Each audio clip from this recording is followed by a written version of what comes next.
오늘 말씀은 창세기 18장 16절부터 33절 말씀입니다. 그 사람들이 거기서 일어나서 소돔으로 향하고 아브라함은 그들을 전송하러 함께 나가니라.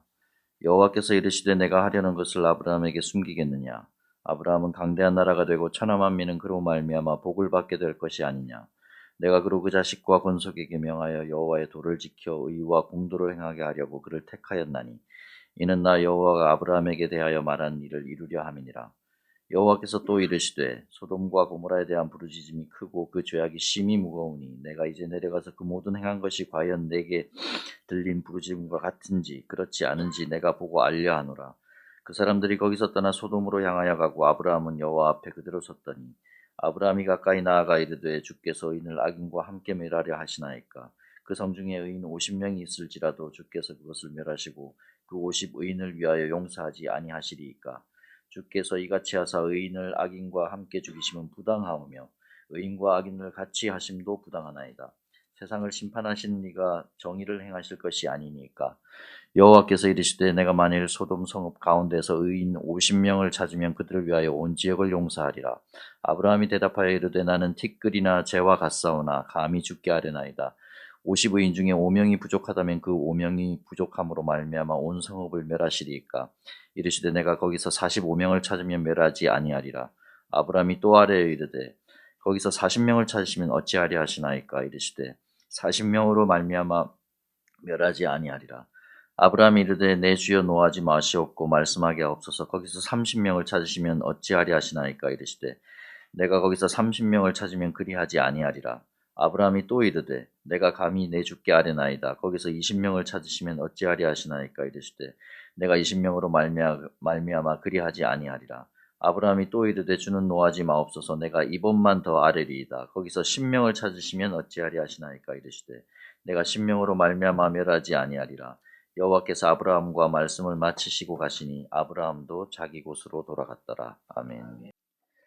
아브라함이 베들레헴 아래쪽에 있는 마므레 상수리 숲을 가운데 있을 때 하나님께서 두 사람과 더불어서 찾아오셨습니다.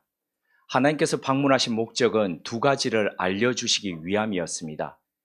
하나는 1년 후에 사라에게서 이삭이 태어날 것이라는 소식과 소돔과 고모라 성에 대한 심판의 소식이었습니다. 하나는 기쁜 소식이었고 또 다른 하나는 안타깝고도 슬픈 소식이었습니다. 먼저 들은 기쁜 소식에 대해서는 지난주에 살펴보았습니다. 기쁘고 반가운 소식이었음에도 불구하고 아브라함과 사라는 도저히 믿을 수 없었습니다. 왜냐하면 그들 자신이 그들 몸의 상태를 알고 있었기 때문입니다. 더 이상 아이를 낳을 수 있는 그런 몸이 아니라는 것을 알았기에 하나님의 그 말씀에 대해서 아브라함도 웃었고 사라도 웃었습니다. 그 웃음은 일종의 비웃음, 또 다른 의미에서는 긴 세월 동안 아파했던 그들의 슬픔의 표현이기도 했습니다. 하지만 하나님은 그들의 눈물과 웃음을 마침내 기쁨의 웃음으로 바꾸어 주셨습니다. 이 사실을 우리는 보면서 하나님을 이렇게 불렀습니다. 우리를 웃기시는 하나님, 또 우리를 웃게 하시는 하나님. 그렇습니다. 하나님은 오늘도 아브라함과 사라의 부부뿐만 아니라 우리의 삶 가운데서도 이렇게 역사하십니다. 우리를 웃기시고 우리를 웃게 하십니다. 우리의 능력이 다한 자리에 어쩔 수 없는 그 자리에서 하나님은 하나님의 능력으로 새로운 일을 행하시면서 이렇게 말씀하십니다. 여호와께 능하지 못한 일이 있겠느냐? 하나님의 또 다른 방문 목적은 소돔성에 대한 심판을 알려주시기 위함이라고 말씀드렸지요. 오늘 본문이 바로 그 부분을 기록하고 있는데 이 본문을 통해서 왜 하나님께서는 그 소식을 아브라함에게 알리고자 하셨는지, 아브라함은 이에 대해서 어떻게 반응했는지, 주님을 기다리는 대림절에 이것은 우리에게 어떤 의미가 있는지 순서대로 살펴보도록 하겠습니다. 아브라함이 영접했던 세 사람 중에서 두 사람이 떠나갔습니다. 어디를 향했어요? 소돔성을 향했어요. 그리고 하나님과 아브라함은 마주 보며 대화를 나눌 때였습니다. 하나님께서 이렇게 말씀하셨습니다. 17절입니다. 여호와께서 이러시되 내가 하려는 것을 아브라함에게 숨기겠느냐. 이신론자들은 이렇게 이야기합니다. 하나님은 세상을 만드시고 그 세상에 대해서 관여하지 않으신다. 마치 시계를 만든 시계공이 시계를 만들어 놓고 난 뒤에 팔고 난 뒤에 따라다니면서 시계를 고쳐주지 않지 않습니까? 그냥 네가 알아서 차고 다니라는 거죠. 그죠? 워런티가 지나면. 그것처럼 하나님은 세상을 만드시고 그렇게 관여하지 않으신다라고 이야기하지만 오늘 본문은 하나님은 창조 세계에 대해서 분명한 계획을 갖고 그리고 당신의 계획을 이행하고 계신다는 것을 보여주고 있습니다. 그리고 이루어 가시는 이 과정 속에서 하나님은 특별히 어떤 부분에서는 꿈과 이상으로 말씀해 주시기도 하고 선지자를 통해서 알려주시기도 합니다. 또한 천사를 통한 계시를 통해서도 하나님의 뜻을 어떻게 이루어 가신다는 것을 보여주시기도 하시죠. 특별히 오늘 본문에서는 하나님은 당신께서 하시고자 하는 이 일을 아브라함에게는 숨기지 않겠다고 하셨습니다. 다 알려주시겠다는 거죠. 그런데 왜 하나님은 다른 사람에게는 알려주시지 않고 왜 유독 아브라함에게는 알려주시겠다고 그렇게 하셨을까요? 이유가 무엇일까요? 본문 19절 중간을 보면은 그를 택하였나니라는 부분이 있습니다. 이를 직역해보면 그 이유를 가늠해 볼 수 있습니다. 그 구절을 직역하면 이렇습니다. 내가 그를 알았다. 여기에 야다라는 동사가 나옵니다. 이 동사는 그냥 들어서 안다는 게 아니고 그를 경험해봐서 안다 이런 뜻이거든요. 그러니까 하나님은 아브라함을 지켜봤다는 겁니다. 그를 겪어봤다는 겁니다. 그래서 그가 무슨 생각을 하고 그가 어떻게 행동하고 살아왔는지 내가 안다는 겁니다. 그래서 그의 믿음을 알기 때문에 그를 택했다라고 이렇게 말씀합니다. 그래서 그를 택해서 내 계획을 적어도 이런 사람인 아브라함에게는 알려주겠다라고 그렇게 말씀하신 겁니다. 사람도 사람을 지켜봅니다. 짧게는 면접을 통해서 지켜보기도 하고 길게는 오랜 시간을 통해서 지켜보기도 합니다. 그래서 이 사람하고 같이 어떤 일을 할지 말지를 결정합니다. 제게는 참 어떤 면에서는 웃고 싶기도 하고 울고 싶기도 한 이런 부분의 경험이 있습니다. 스위스에서 한인교회 생활을 마치고 난 뒤에 한국교회로 들어왔습니다. 왔더니 그 교회 목사들이 한 25명 정도 있는 겁니다. 그런데 금방 온 사람이 마치 그 안에 있던 사람들이 생각하기를 점령자처럼 우리한테 온다라고 그렇게 생각했나 봅니다. 갑자기 와서 자기들보다도 높은 위치에서 팀장이 돼서 이렇게 하니까 저한테 늘 가끔씩 이렇게 툭툭 던지는 말로 했습니다. 자기들은 공채해서 왔고 저는 낙하산으로 특채해서 왔다는 겁니다. 그래서 자기들은 면접 봤다는 겁니다. 그때에 지금 담임을 맡고 있는 그 선배 목사가 이런 얘기를 했습니다. 누가 네가 면접 보지 않고 왔대. 지들은 한 번 면접 봤지만 너는 20년 동안 내가 면접 봤다고 지켜봤다고 이런 얘기를 했습니다. 오늘 본문을 보면서 그 생각이 들었습니다. 사람들도 사람을 뽑기 위해서 지켜봅니다. 그런데 하나님은 하나님이 함께 일하실 사람을 지켜보지 않으시겠습니까? 살펴보지 않으시겠습니까? 이 사람이 어떻게 생각하는지, 이 사람이 어떻게 사는지, 행동하는지, 하나님이 얼마나 사람을 철저히 지켜보시는지를 사무엘상 16장 7절이 이렇게 밝히고 있습니다. 제가 읽어드리겠습니다. 여호와께서 사무엘에게 이르시되 그의 용모와 키를 보지 말라. 내가 이미 그를 보려노라. 내가 보는 것은 사람과 같지 아니하니 사람은 외모를 보거니와 나 여호와는 중심을 보느니라 하시더라.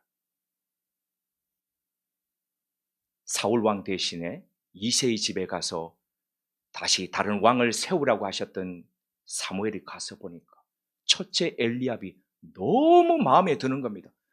훤칠한 키와 잘생긴 용모와 뛰어난 언변. 그러나 하나님께서는 이렇게 말씀하셨습니다. 그의 외모를 보지 마라. 나는 그의 중심을 보고 있다. 사람의 중심을 살피시는 하나님께서 아브라함을 선택하셨듯이 오늘 우리의 마음을 감찰하십니다. 하나님께서 하시고자 하는 일을 누구에게 알릴까? 누가 나와 더불어서 이 일을 내 마음처럼 같이 해 나갈 것인가? 하나님은 그것을 보시면서 오늘도 알려줄 사람을 찾고 계십니다. 누가 하나님의 마음을 알겠습니까?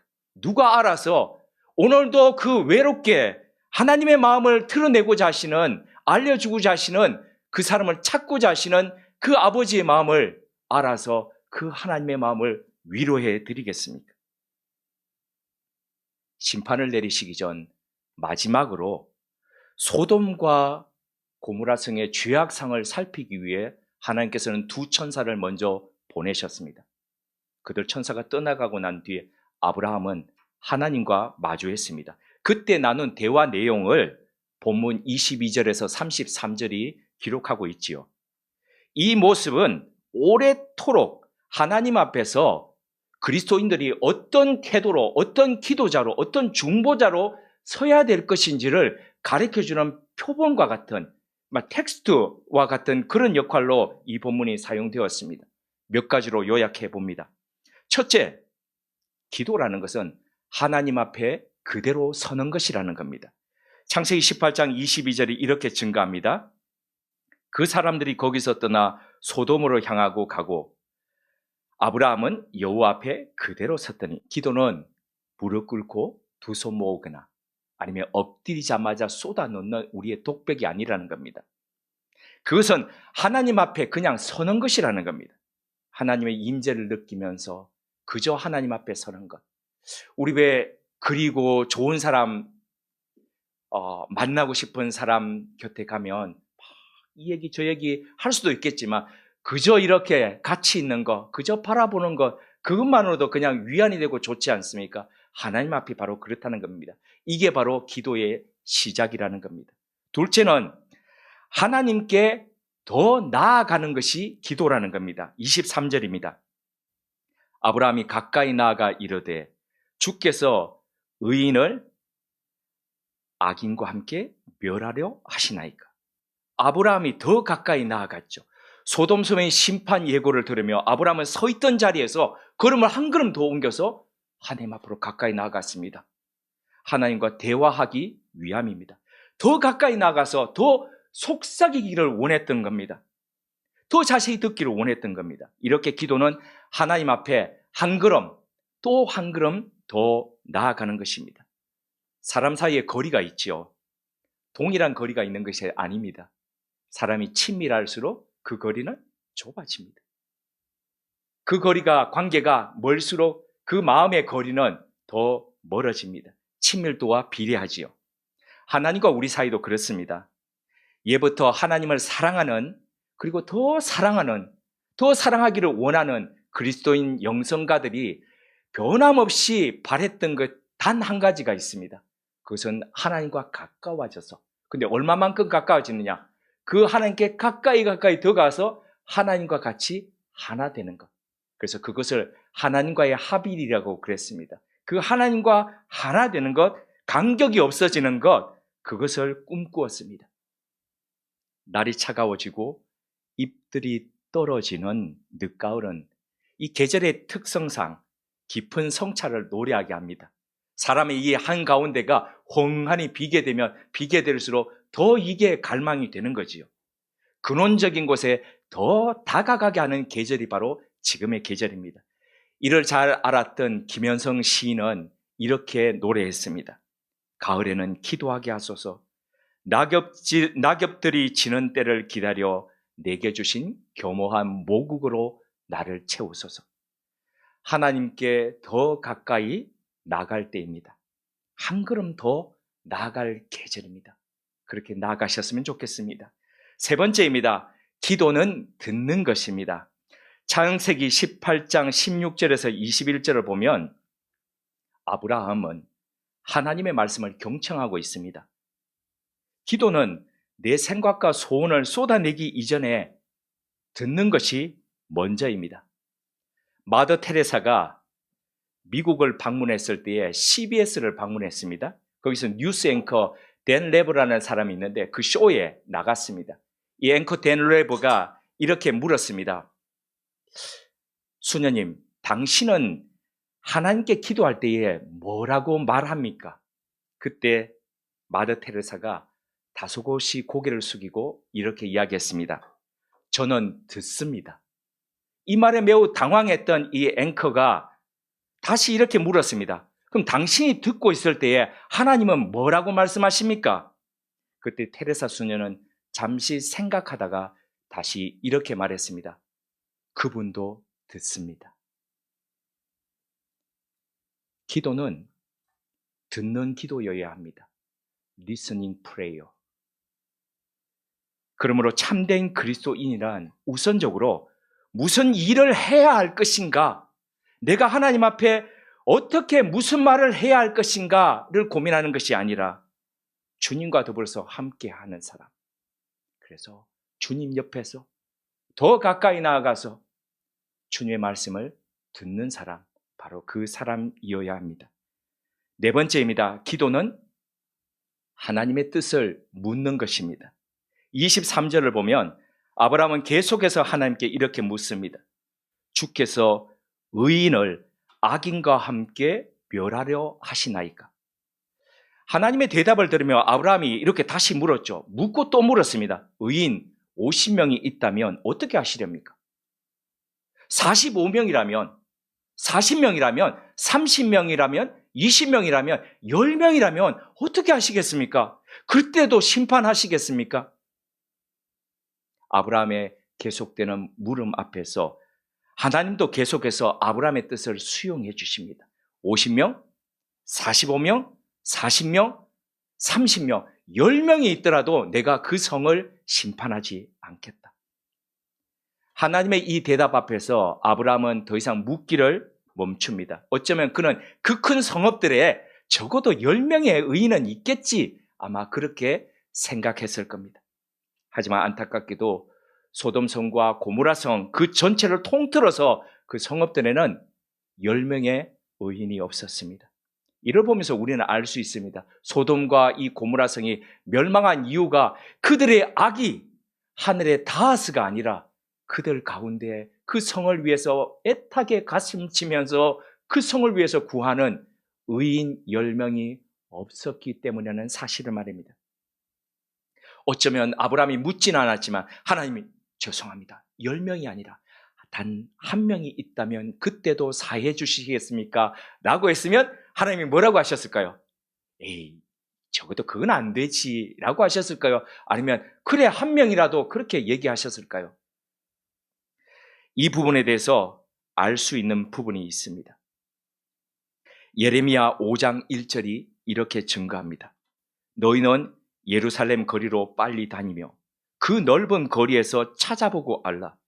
너희가 만일 정의를 행하며 진리를 구하는 자 한 사람이라도 찾으면 내가 이 성읍을 용서하리라. 하나님께서는 선지자 예레미야에게 이 말씀을 하시면서 예루살렘 전체 성에서 단 한 사람이라도 정의를 행하면서 공의를 행하면서 진리를 따라 사는 그 한 사람이 있다면 내가 이 성읍을 멸하지 않겠다라고 그렇게 말씀하셨습니다. 하지만 안타깝게도 기원전 586년 예루살렘은 바벨로니아에 의해 철저하게 파괴되고 망했습니다. 왜일까요? 진리를 구하면서 정의를 위해 그렇게 살아가는 그 한 사람이 없었기 때문입니다. 선지자 예레미야의 말을 듣고 회개하고 하나님께로 돌아오는 그 한 사람이 없었기 때문에 그리스의 철학자이죠. 디오게네스는 대낮에도 등불을 들고 다녔다고 하지요. 왜 그렇게 당신은 이 밝은 대낮에 등불을 들고 다니냐는 그 말에 나는 사람을 찾고 있습니다. 나는 제대로 된 한 사람을 찾고 있습니다라고 그렇게 이야기했지요. 오늘도 하나님은 사람을 찾으십니다. 하나님의 눈으로 세상을 보며 하나님의 가슴으로 세상을 품으면서 그 세상을 위해서 기도해 줄 그 한 사람을 하나님은 찾고 계십니다. 어떻게 하든지 소돔성에 하나님의 심판이 내리는 것을 막기 위해서 기도하던 이 아브라함을 보면 출애굽했던 지도자 모세를 생각해 합니다. 백성들이 기적을 체험할 때는 열광하지요. 아, 할렐루야. 역시 하나님. 그러나 자신에게 조금이라도 기대했던 것이 무너지면, 가지고 있던 것이 없어지면 벌떼처럼 일어나서 애굽으로 돌아가자. 애굽에 있을 때가 좋은데 그러죠. 금송아지를 섬기다가 하나님의 진도를 당하죠. 하나님께서 이러시죠. 싹 다 쓸어버리고 그냥 모세야 너 나하고 다시 시작하자. 그냥 얘네들 그냥 다 멸해버리고. 그때 모세가 이렇게 이야기하죠. 하나님의 생명책에서 제 이름을 제하시더라도 이들만은 살려주십시오. 하나님의 그 기도를 들으시죠. 그리고 이후에 또 그런 일들이 일어나고 가장 결정적이었던 것은 가나안 땅을 앞에 두고 난 그 가데스 바네아에서의 사건이었습니다. 12명의 정탐꾼을 보냈는데 2명이 믿음의 고백을 하죠. 맞습디다. 엄청납디다. 큽디다. 우리는 거기에 비하니까 너무 왜소합디다. 그러나 하나님은 그들을 우리의 밥으로 주셨습니다. 여호수아와 갈렙이 그렇게 신앙 고백했지 않습니까? 그런데 10명이 다수의 힘으로 그렇게 이야기하죠. 안 됩니다. 안 됩니다. 우리 메뚜기입니다. 죽습니다. 백성들이 믿음의 고백을 듣지 않았습니다. 다수의 말을 들었습니다. 그리고 돌을 들어서 모세와 아론을 치료했습니다. 밤새도록 그들은 통곡하면서 울부짖었다라고 이야기합니다. 그리고 우리 다른 지도자 하나를 세워서 애굽으로 다시 돌아가자라고 그렇게 이야기할 때에 하나님께서 회막 가운데 영광의 모습으로 나타나셨습니다. 그리고 모세에게 이렇게 말씀하셨습니다. 민수기 14장 11절에서 12절입니다. 여호와께서 모세에게 이르시되 이 백성이 어느 때까지 나를 멸시하겠느냐? 내가 그들 중에 많은 이적을 행하였으니 어느 때까지 나를 믿지 않겠느냐? 내가 전염병으로 그들을 쳐서 멸하고 내게 그들보다 크고 강한 나라를 이루게 하리라. 이들 말고 다른 사람 가지고 그냥 그렇게 너하고 다시 시작하겠다 그 말씀이죠. 하나님의 이 심판 선언 앞에서 모세는 또다시 엎드립니다. 그리고 이렇게 구합니다. 민수기 14장 19절입니다. 구하옵나니 주의 인자의 광대하심을 따라 이 백성의 죄악을 사하시되 애굽에서부터 지금까지 이 백성을 사하신 것 같이 사하시옵소서. 하나님의 심판의 손을 멈추며 용서를 구하는 모세의 기도는 또 예수님을 연상케 합니다. 주님은 자신을 십자가에 매단 사람들 그 밑에서 주님의 옷을 나누면서 히히히히 그리면서 그렇게 있던 그 사람들을 향해서 주님은 이렇게 기도하셨습니다. 아버지, 저들을 사해 주옵소서. 자기들이 하는 것을 알지 못함이니이다. 주님은 자신을 십자가에 못 박는 그들을 용서해달라고 기도하시면서 그 용서의 근거로 저들이 알지 못합니다. 무지합니다라고 그렇게 하나님께 간구했습니다. 하나님의 아들마저 죽이는 인간을 향한 심판을 멈추고 생명을 전하기 위해서 주님은 그렇게 기도하셨습니다. 주님은 요한복음 10장 10절에서 이렇게 말씀하셨죠. 당신이 오신 목적을 양으로 생명을 얻게 하고 더 풍성히 얻게 하려 하기 위해서 오셨다고. 이 목적을 가지고 주님은 오셨기에 마지막 숨이 붙는 그 순간까지 주님은 그렇게 기도하셨습니다. 오늘은 이 예수 그리스도, 바로 우리 주님의 인간의 몸을 입고 이 땅에 오신 날을 기억하면서 다시 오실 그 주님을 기다리는 대림절 첫째 주일입니다. 이 주일에 우리는 무엇을 기억하며 무엇을 기다려야 할까요? 어떤 모습으로 우리의 대림절을 살아야 할까요? 본문 속 아브라함의 모습으로 하나님 앞에 서는 겁니다. 더 가까이 나아가는 겁니다. 하나님의 뜻을 구하며 하나님의 뜻을 물으며 더 하나님 앞에 그렇게 서는 것입니다. 하나님 50명, 하나님 45명, 40명, 30명, 20명, 10명, 아니 하나님 단 한 명이라도 있다면 하나님 이 땅을 사하여 주옵소서. 사람을 살리기 위해 이 땅에 오신 주님께 더 가까이 나아가 우리 주님과의 간격을 점점 좁혀가는 겁니다.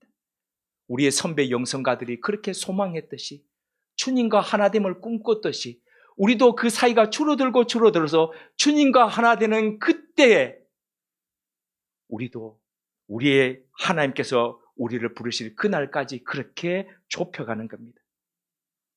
이 땅을 바라보며 아파하고 안타까워하시는 주님의 마음으로 이 땅을 품으며 하나님과 세상 사이에, 하나님과 사람 사이에 중보자로 서는 겁니다. 바로 이것이 주님의 오심을 기억하며 다시 오심을 대망하는 대림절에 우리가 서야 할 자리입니다. 함께 기도하시겠습니다. 주님의 오심을 기다리는 대림절 시작 주일에 기다림의 촛불 하나 밝히고 하나님 앞에 섭니다. 하나님의 얼굴을 구하며 더 가까이 나아갑니다. 우리의 간구가 하나님 생각에 닿게 하시고 하나님의 뜻을 구하는 기도 되게 하옵소서. 하나님과 사람 가운데 섰던 아브라함처럼 심판을 멈춰달라던 모세처럼 겸허히 하나님 앞에 서는 중보자 되게 하옵소서. 아버지, 저들을 사해 주옵소서라고 기도하며 마지막 숨을 몰아쉬시던 주님의 십자가를 주님의 나심을 기다린 날에 다시 새깁니다. 주님의 마음에 더 다가가 봅니다. 뭘 위해 우리가 이 땅에 태어났으며 무엇을 위해 오늘 하루하루를 살아야 할지를 다시 새겨봅니다. 예수님의 이름으로 기도드립니다. 아멘.